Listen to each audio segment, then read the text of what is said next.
Ibinungkahi ng isang mambabatas na pag-isahin ang investigasyon ng Kamara at Senado sa war on drugs ng Duterte administration.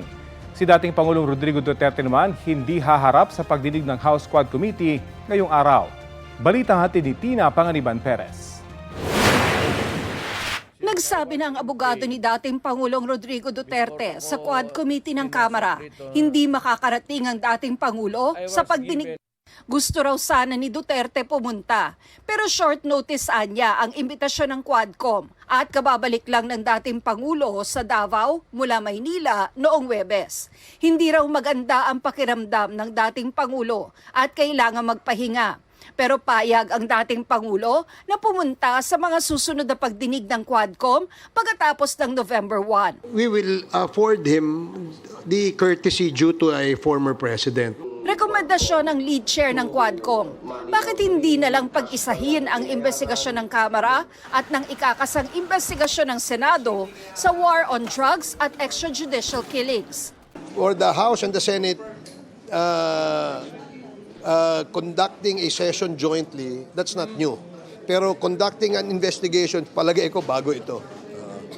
So kaya nga pinapag-aaralan, i-propose, if the rules does not prohibit that, then therefore, I guess, to me, dapat we all agree. Pero ayon kay Senate President Chis Escudero, wala sa rules ng Senado na pwede itong magsagawa ng joint investigation kasama ng Kamara.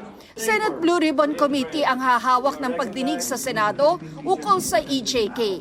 Naka-break ang Kongreso, kaya sa ilalim ng rules ng Senado, Blue Ribbon lang ang pwede magsagawa ng pagdinig kahit walang referral mula sa plenaryo.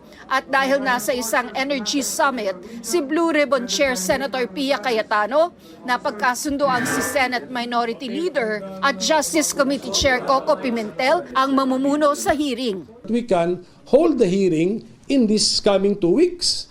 Uumpisahan ang pagdinig sa simula ng panunungkulan ni Duterte mula 2016 hanggang sa pagtatapos nito noong 2022. Kasama sa unang isasalang, sina dating police officer at dating PCSO General Manager Royina Garma at dating NAPOLCOM Commissioner Edilberto Leonardo. Pwede rin daw imbitahan sa pagdinig ng Senado ang dating Pangulo. Tiniyak naman ni Pimentel na magiging patas ang investigasyon. Of course, kung willing siyang pumunta, then maybe we can set it sa second hearing.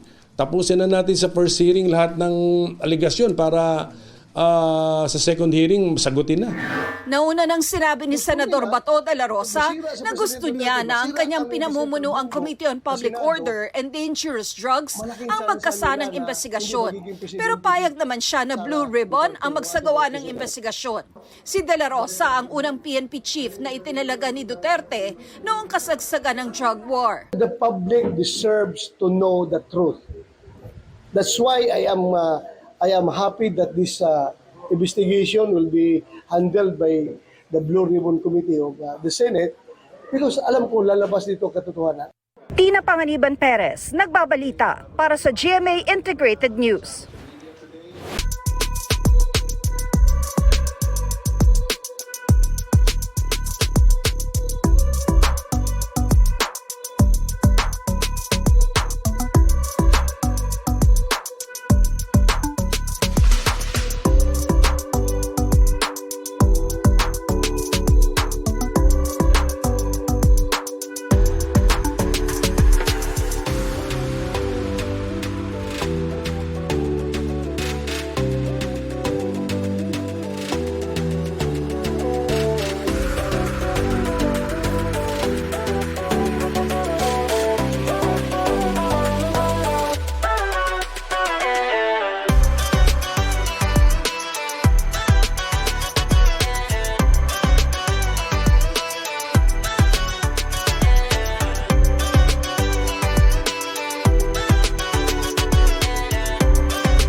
Kapuso, alamin ang maiinit na balita. Bisitahin at mag-subscribe sa GMA Integrated News sa YouTube.